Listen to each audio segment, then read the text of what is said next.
Programang ito ay rated SPG, striktong patnubay at gabay ng magulang ang kailangan. Ano kayang gagawin ni Rigor sa oras na tuluyan niyang makumpirma na naroon mismo si David sa raid na isinagawa nila sa isang malaking sindikato? Mananaig pa rin kaya sa kanya ang kanyang sinumpaang tungkulin o magagawa niyang pagtakpan ang pagkakamali ng kanyang paboritong anak na si David? Nalaman na nga ni David na nakabalik na ng mansyon si Mokang kasama ang pamilya nito. Agad naman siyang nagpaalam kay Ramon na babalik na dahil baka hinahanap na umano siya sa kanila. Pumayag na nga rin si Ramon dahil ayaw niya ring makita ito ng pamilya ni Mokang matapos ngang imungkahin ni Don Julio na wag munang ipakilala kay Monique at sa pamilya nito si Tanggol.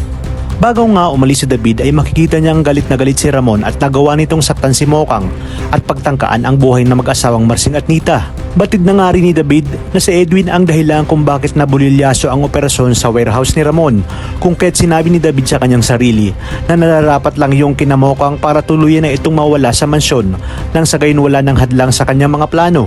Nang nakauwi na nga si David ay agad niyang hinanap ang kanyang tatay Rigor. Marinig niya ang pag-uusap ng kanyang nanay Tess na sinabi ni Noy at Tinding na nakita umano nila si Rigor na may kasamang ibang babae na siya ngang si Lena at malakas ang kutob nilang nagtataksil ito kay Tess. Kung kaya dito nalaman ni David na ligtas na ang kanyang tatay Rigor.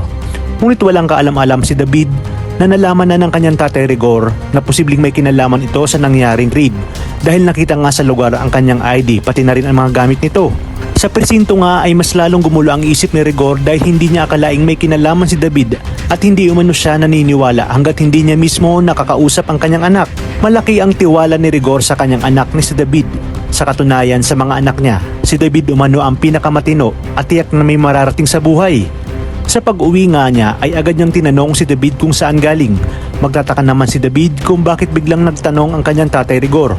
Ngunit agad siyang nakagawa ng alibay. Sinabi niya na kasama niya ang kanyang boss at galing siya sa trabaho. Dito na nga inilahad ni Rigor ang lahat na isa umano si David sa pinaiimbestigahan dahil nakita ang ID nito at mga gamit sa warehouse kung saan may malaking raid na nangyari. Hindi naman agad nakasagot si David at nagulat. Batid niyang magagalit ang kanyang tatay Rigor sa oras na malaman nito ang totoo, lalo pa ang pagpapanggap niyang tanggol sa mortal na kaaway nitong si Ramon. Agad nang itinanggi ni David ang paratang. Mapapansin naman ni Rigor na may tila iniindang sakit si David at nakita niya na tumagos ang dugo mula sa tama nito ng bala. Kaya dito mas nakumpirma niyang nagsisinungaling si David. Galit na galit niyang sinabi kay David na magsabi na ng totoo at paano niya umano maipapaliwanag ang tama ng bala sa kanyang katawan.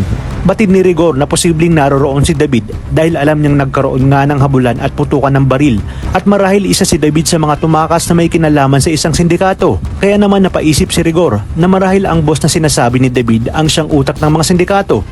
Pilit niyang pinapaamin si David kung sino ba talaga ang boss nito, ngunit kahit anong pilit ng kanyang tatay Rigor, hindi niya pa rin sinabi. Sa inyong palagay, palalambasin kaya ni Rigor ang napakalaking gulo na kinasasangkutan ni David, lalo pat alam niyang pag nakulong si David ay wala na itong piyansa dahil may kinalaman nga ito sa droga. Kaya naman kapamilya, pakatutukan natin ang mas kapanapanabik na tagpo.